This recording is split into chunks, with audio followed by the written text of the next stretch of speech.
We're working on the budget recommendations today for fiscal years 25 and 26 for Pittsburgh State University and Fort Hays State University.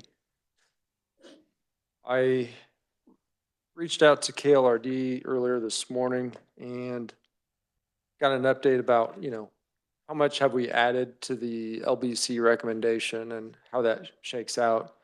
And so I do have a report. I don't know if I have copies for everybody, but I can get you copies.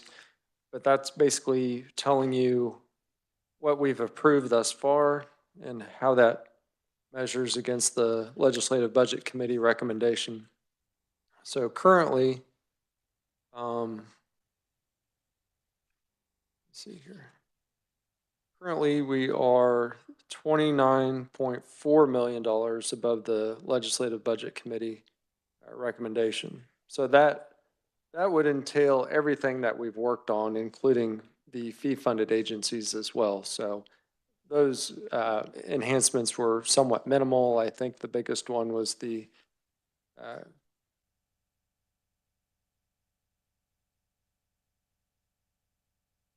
don't see the State Historical Society on here, so maybe I'm missing it, but I'll let you look at that, Brianna.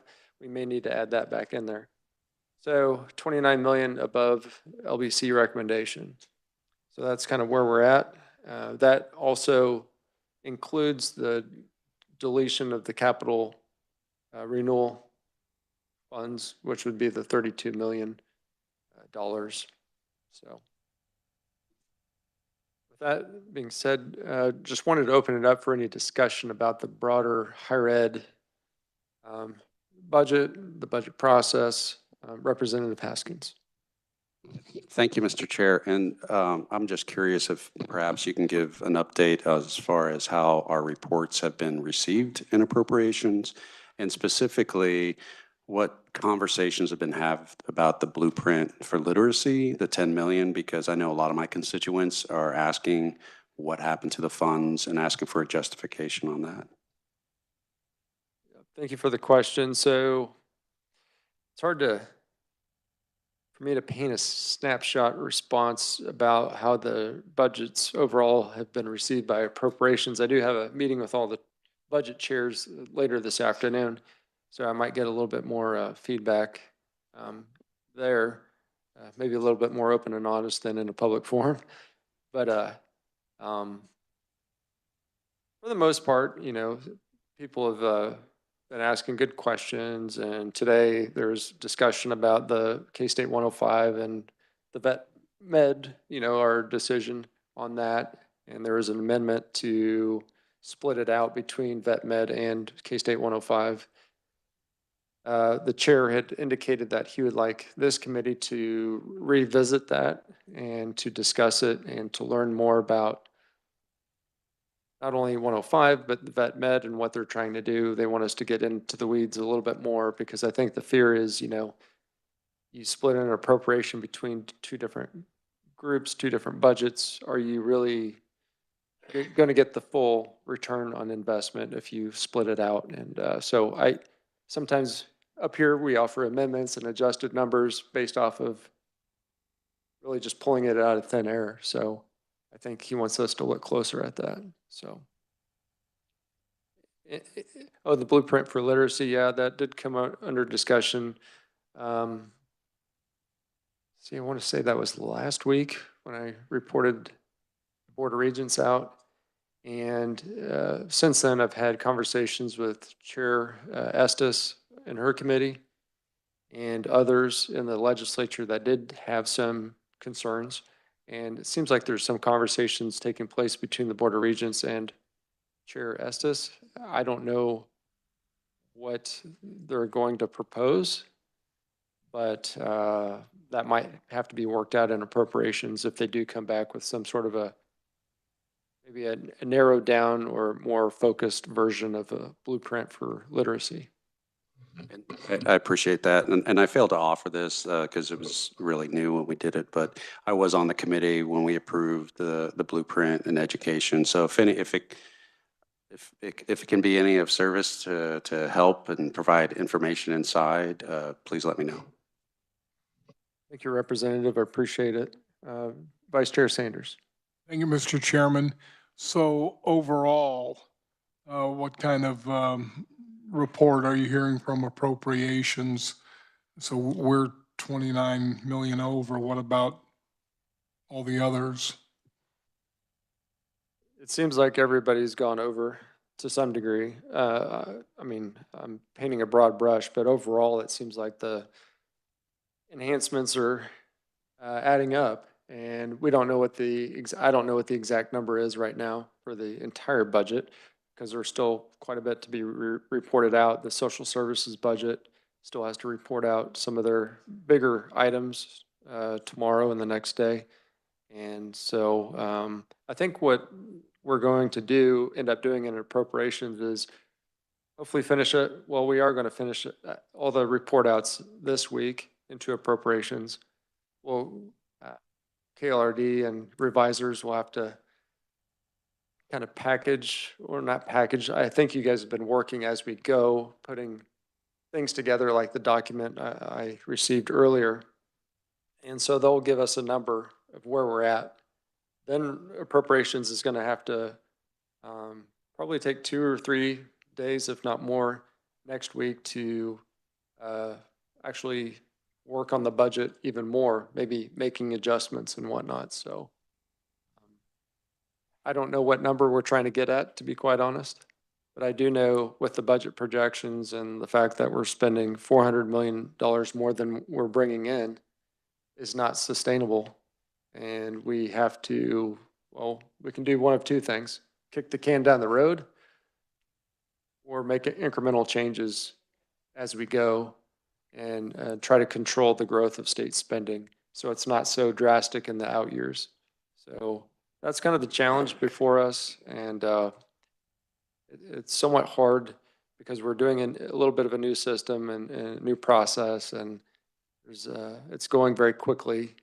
I think everybody would agree that we would want more time, especially when we're considering over $1 billion of all funds for higher ed. We should be looking under the hood even further, seeing where we could help partner with our higher education institutions to create efficiencies and to support them in areas that has the best return on investment. So go to Ranking Member Amix. Thank you, Mr. Chair. And just for the committee, Chairman's done a very good job of making sure that he tells the story from this committee in the way that the actions that we have taken, and something that I'm very proud of. Now, this morning, I had a difference of opinion a little bit on 105, just because I was in the minority vote on that and offered a little bit difference of opinion. But all in all, I've been very pleased that, he's been able to carry it out in such a way that it is the will of this body. So that's one thing that's been very good to watch. So he's been peppered pretty well in the committee with some really good questions too on our actions. I just wanted to kind of open up to see kind of questions and concerns that you guys have. And I know, especially in the testimony we received yesterday from Pittsburgh State University and Jorge State University, learning more about this inequity and institutional funding, that, the regionals are not, it doesn't appear that they're getting what they should in institutional support. And here we are in a fast budget process. How do we wrap our arms around that? And so I do know leadership is aware of that as well, but I don't see anybody from the Board of Regents coming to the committee saying, hey, we agree this is something not only we recognize, but we have a solution. So do you guys have any comments or concerns about that? Or any ideas of how we can tackle that in a short budgetary process? Representative Amix. Thank you, Mr. Chairman. This that we got from Wichita State yesterday told us a lot on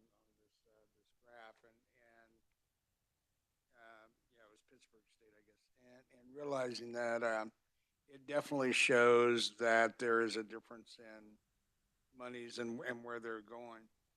One of the things that, I don't know, maybe we've had it, and trying to understand all this actual SGF that we're paying per full-time equivalent student. Do we have that to like all of our public universities? Okay, we can. Gabor has it. We don't have it. But I think that would help too. Just thinking out loud. But this definitely shows that there is something out of balance, and I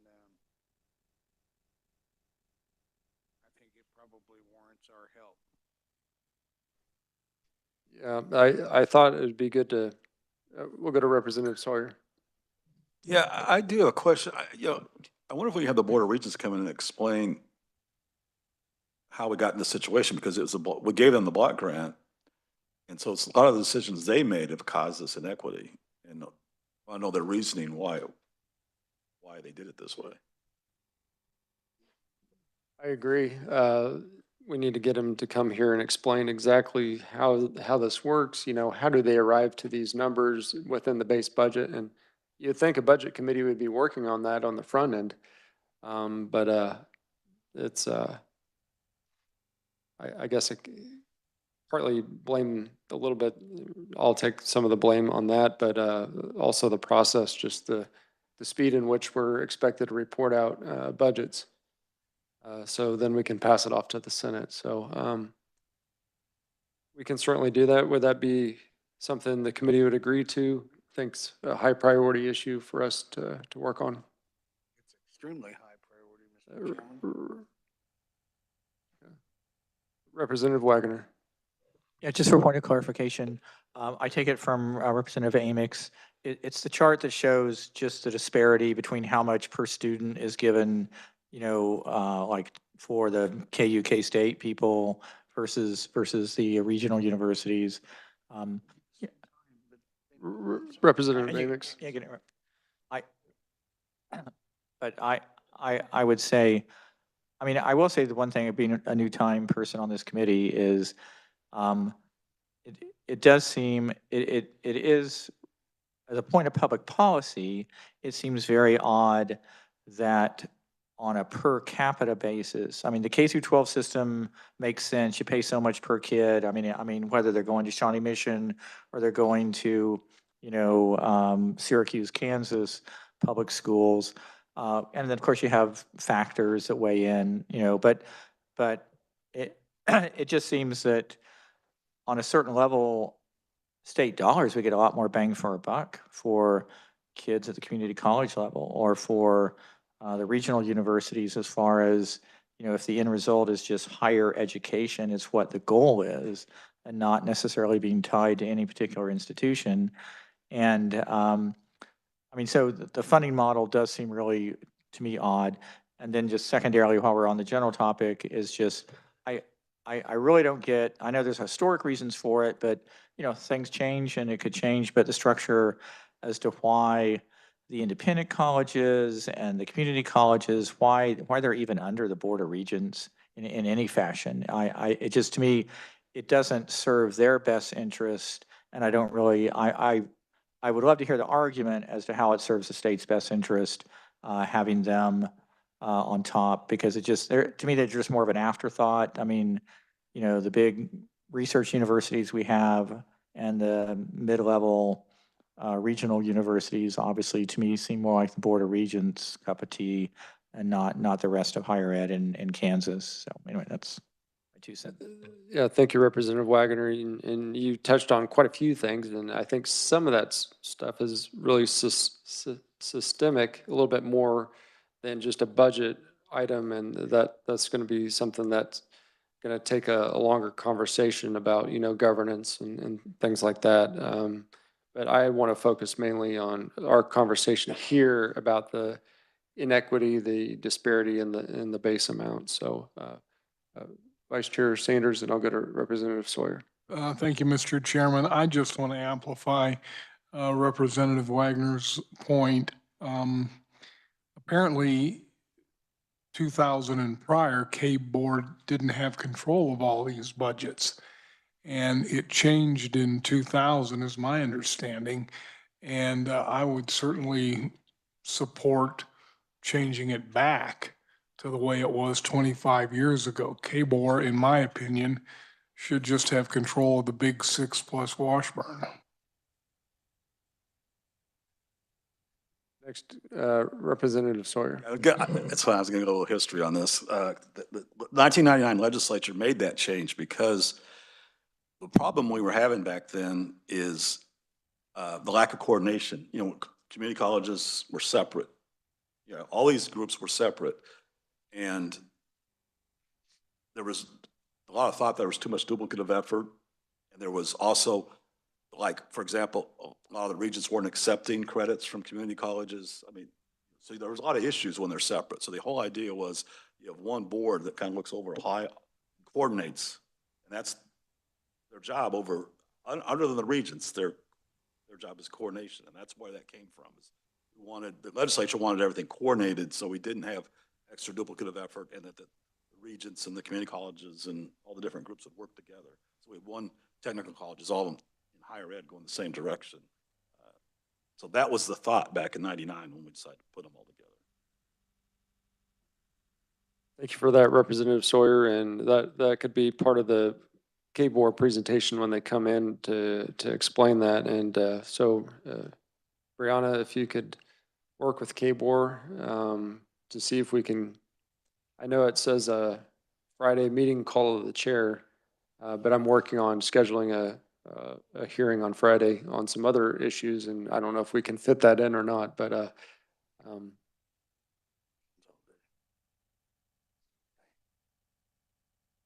well, I'm still working because that's part of the problem is here we are, we're late in the process, and it's hard to have those conversations before I can get to appropriations. So this may have to be something that goes after the budget, unfortunately.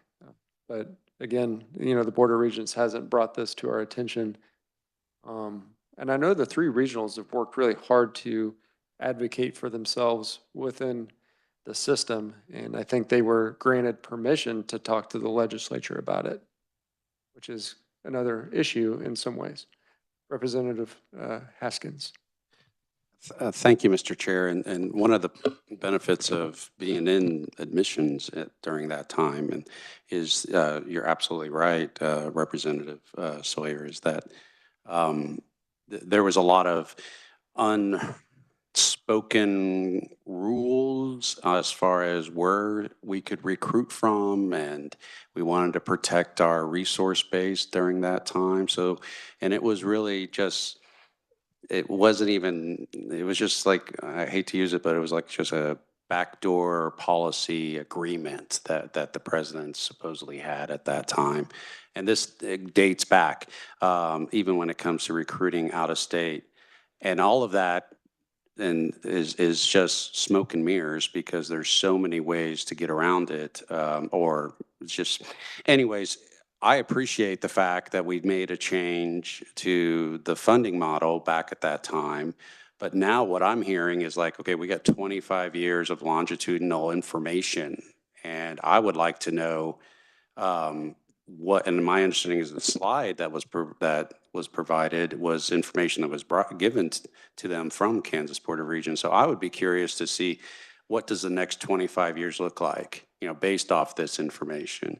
And to see the validity and the equity of the claims that, you know, we could do a better job in funding our schools. The other thing I would like for us to reiterate that just is let's not forget, because what scares me the most about the presentations is when they say, okay, if you're going to ask for us to cut 7.5% of our budget, the only solution was we're going to have to increase tuition and fees. And that's just the reality. And I get that it's a business model to a certain extent, but it is a public service good. And if, you know, if you could squeeze that balloon so much and eventually someone else has to pick up the space of it, and that would be the students and the families. And so I understand we need to cut the budget. I understand we have a cliff, but the one thing on both sides is like if we increase tuition and put it on the burden of our students and our parents, then it would be, that's the Achilles heel for me. It's like, no, we can do a better job. The parents are paying way too much and students are right now. So. Thank you, Representative. I think we've had a pretty good discussion here today. Is there any further discussion on that? I'll work to further this in a format that hopefully can be productive and informative and lead to meaningful change. Representative Fairchild. Thank you, Mr. Chairman. One of the amendments I have that was mentioned was to delete 32 million in spending by not transferring that money to the Campus Restoration Act. And there was obviously some disagreement with that. However, if we hadn't passed that amendment, then we would have been 61 million over the LBC instead of 29 million over. And I think the governor's budget was about 52 million more than the LBC, so we would have even been over the governor's budget without that amendment. Do you know what the status of that is, whether that amendment will be kept by the Appropriations Committee, or are they looking to do away with that amendment and to keep the 32 million transfer? That was included in the report out, so it was adopted. The recommendation, but I'm sure it's going to come back up next week. Every budget's going to come back up. We're going to have a bigger discussion because we're going to have to really establish what the priorities are. And that's over all these agencies, including higher ed. And so I'm preparing, and I haven't had opportunity to visit with everybody in higher ed, but I've asked some, so I guess this is a public meeting, so this is, I guess, an announcement. So everybody in higher ed that's come before this committee needs to provide me exactly, if we were to make cuts, where would they be? Or adjustments. I need specifics. It's not, we're going to raise tuition. It's, you need to provide the chair and the committee with specific information. Because if I don't have that information, I can't be informed. Because when Appropriations Committee starts working on the budget, I need to be able to speak about with good information. I need to know what institutions would be willing to accept.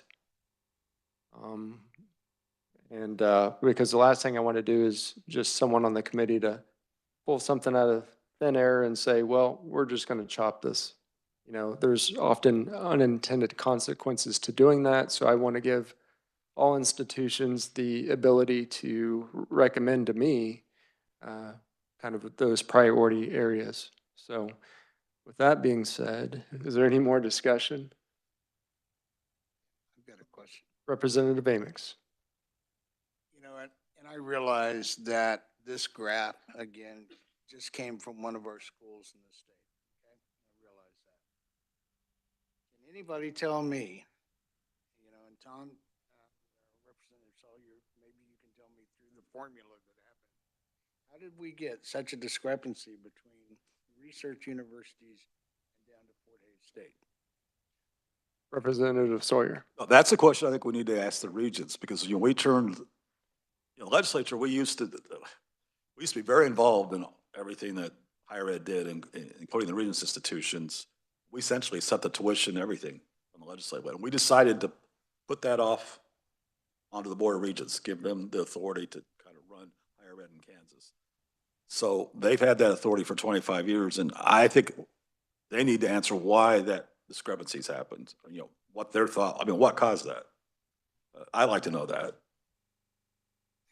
I think that is the question on how it could have happened. So I think Representative Haskins a little bit ago says, if this happened in 25 years, what happens in the next 25? I think I can guess. Thank you, Representative Amix and Sawyer, for that exchange. That's good. I think one of the people providing testimony. President Shipp yesterday said it's unsustainable. And so I think he used those words. So with that being said, I think we need to move on to the possible discussion and action on our university budgets for Pittsburgh State and Fort Hays State University. So we'll start with Pittsburgh State University. So any discussion on their budgets for fiscal year 25 and 26? Representative Potter Partial.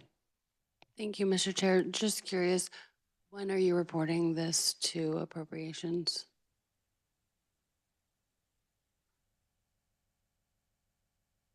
So I'm scheduled, it's on the agenda for tomorrow, but today I think there are 7 agencies that got pushed back to tomorrow, so we're kind of getting backed up. So it might be Friday, but I can't say for sure if it's tomorrow or. Just curious that if we are going to have a report from KBOR, if it would be beneficial to hear it before we work at the budgets, but that's just a question. Yeah, that's something I've been trying to figure out. I know KBOR, see, they have meetings next Wednesday, and we've got report outs. I think appropriations wants to get their committee report done by the 13th. That's a Thursday. So appropriations is meeting all day on Friday. So that leaves us with tomorrow. And I don't think we've heard back yet from appropriate or KBOR, obviously, about their availability tomorrow. So that would be, if we could make it work, we could, I mean, I would have to talk to Chair Waymaster. I think we need to go ahead and work the budgets today with the information that we do have. We can always make adjustments in appropriations. So does anybody have anything for Pittsburgh State University or any motions? Mr. Chair, without the Representative, yep. Thank you, Mr. Chair. Without the information from KBOR, I think that, and I had asked Brianna for information on the SGF money we're spending per student on all of our public universities. But without that, I think we're pretty much in a position where we have got to concur with the LBC right now. And if we have to make any adjustments, we can either do it through appropriations process, or if you're able to hold it one more day and possibly meet with KBOR tomorrow. So with that said, I would make a motion to concur with the legislative budget committee. It's been moved and seconded. Was that? That's for FY 2025 and 26. Okay, it's been moved and seconded to report favorably the adopt the legislative budget committee recommendation for fiscal year 25 and 26 for Pittsburgh State University. Is there any discussion?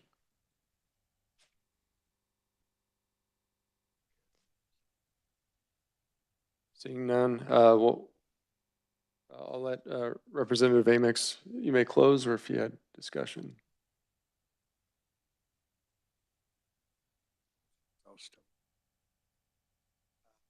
Yeah, if there's nothing else, I close. Okay. Representative Amix closes on his motion to adopt the Legislative Budget Committee recommendation for Pittsburgh State University fiscal year 25 and 26. All in favor, raise your right hand. All opposed, same sign. Motion carries. Now we're on Fort Hays State University's budget. Vice Chair Sanders. Mr. Chairman, I would make a motion that the committee approve the LBC budget recommendation for fiscal years 25 and 26. Is there a second? It's been seconded by Representative Fairchild. Is there a discussion on the motion? Representative Amix. Thank you, Mr. Chair. Yeah, I mean, on both of these budgets, the thing that I really hate to do is send it on without, at least a recommendation on that increase in base aid, but without the information, having KBOR here, at this time after just receiving, the information yesterday from Pittsburgh State, I'm happy to go ahead and send it. Representative Amix, we could entertain a notation. We could add some language.